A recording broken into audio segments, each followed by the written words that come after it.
Hello and welcome to my second episode ever. We're doing a review on episode 2 of the Book of Boba Fett, Tribes of Tatooine.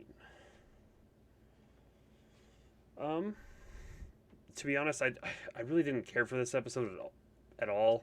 I mean, I just thought it was kind of boring all around.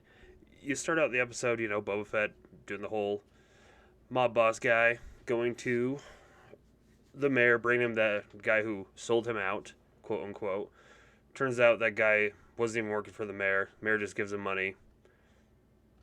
Boba Fett goes on his way, and I feel then it just goes back to a flashback of him with the Tusken Raiders again. Like I said, I just felt like this was a rehash of Dances with Wolves, just Dances with Tuskens. For the whole episode, I don't want to see Boba Fett happy and smiling and making friends and friendship like a Yu-Gi-Oh episode. No, I want Boba Fett, helmet on, disintegrating people, just owning everything. So instead of talking about episode, I'm going to talk about this guy. His name is, excuse me for if I mispronounce this, Black Krrsantan. Sorry, Mushmouth again, I'm sorry. I felt like he kind of had a little bit more prominence on like fans' reaction as when he came on screen. So I figured it'd be kind of cool to, talk about him where he came from. So I'm gonna call him BK for the rest of this episode, just because, like I said, I have a mush mouth and it's just easier for me. Cool. So in his early days, he was forced to flee his homeworld of Kashyyyk, and he sought out pit fighting bosses, the Zonti brothers. Those guys on screen right now are the brothers. In order to find them, BK used slavers to find the brothers after attacking 4 other slaver groups and killing them all. And eventually found out that none of those worked for the brothers, but on the 5th one was a group of Trandoshans where BK actually laid out a trap of a bleeding to death Wookiee to get him. And eventually the Trandoshans did take him to the Zonti brothers, where he trained with 4 other species to become gladiators, essentially.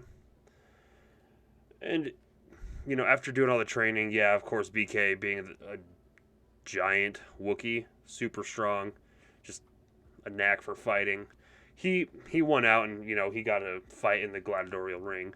And because he was just so strong and just so violent, the brothers actually altered BK's fist and, they made them out of metal, kind of like a little hairy Canadian we know. And so the one of the brothers actually called them the permanent knuckle dusters. So he kind of had that edge.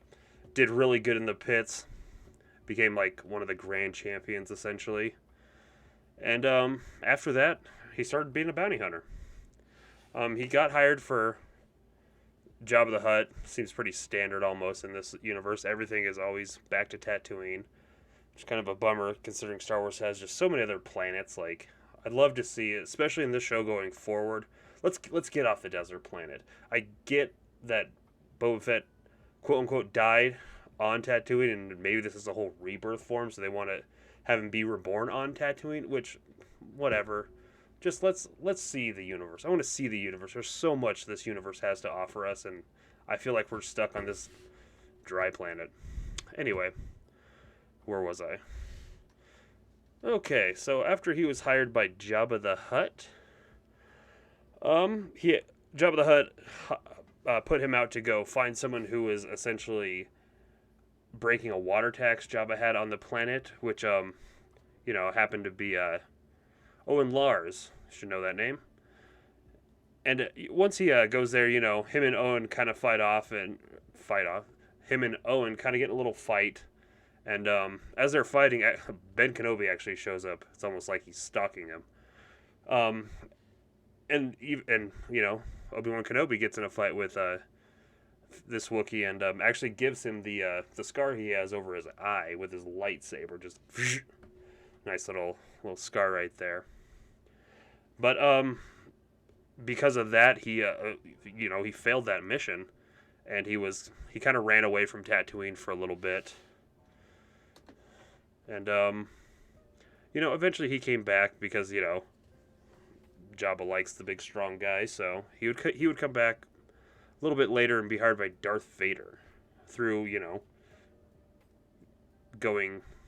What am I trying to say? Darth Vader went to the planet to hire two really strong bounty hunters, and Jabba would give him Boba Fett and BK. Boba Fett would go and do the mission we all know to track down Luke Skywalker.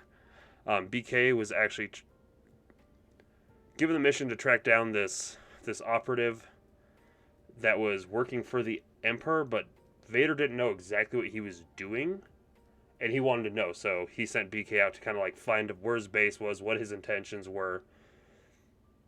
And he did find the guy, and I believe his name was, it's spelled Cylo, so I don't want to say Kylo, because, obviously Kylo Ren, but I'm going to call him Cylo.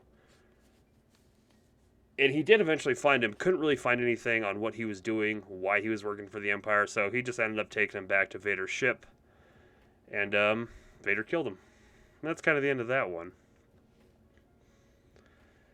But, yeah, and, after that, he's worked with all of our favorite bounty hunters, Boss for a little bit. He's even got into a fight with good old Han and Chewie. I believe he was trying to help out Boba Fett track down Luke Skywalker, ended up running into the Millennium Falcon. Got on there and kind of got into a little fight with Chewbacca. Both of them laid a couple hits on him. Chewbacca ended up winning and knocking him out. And, and now we know him to be employed by the twins, as seen in the book. And yeah, I thought BK was kind of definitely the character that stood out the most in this episode. So I wanted to learn a little bit about him. And now I hope you guys learned a little bit too. So we'll see where it goes. I do hope we do see a little bit more of him, and it's not just hey, look, these guys know who this guy is. Kind of, the producer's kind of like, see, I've read a comic book, which, who cares? It was in 2015. But yeah. What else on that episode? See, the episode's just that forgettable. So he did the whole best friends with Tusken Raiders, helped him fight off that train.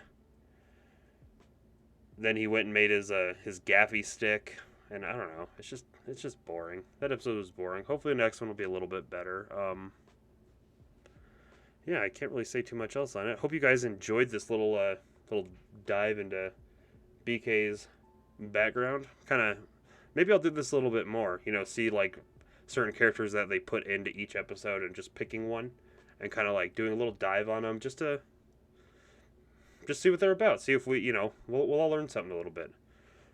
But yeah, I'm gonna go watch the third episode now. Wish me luck, and y'all have a good night.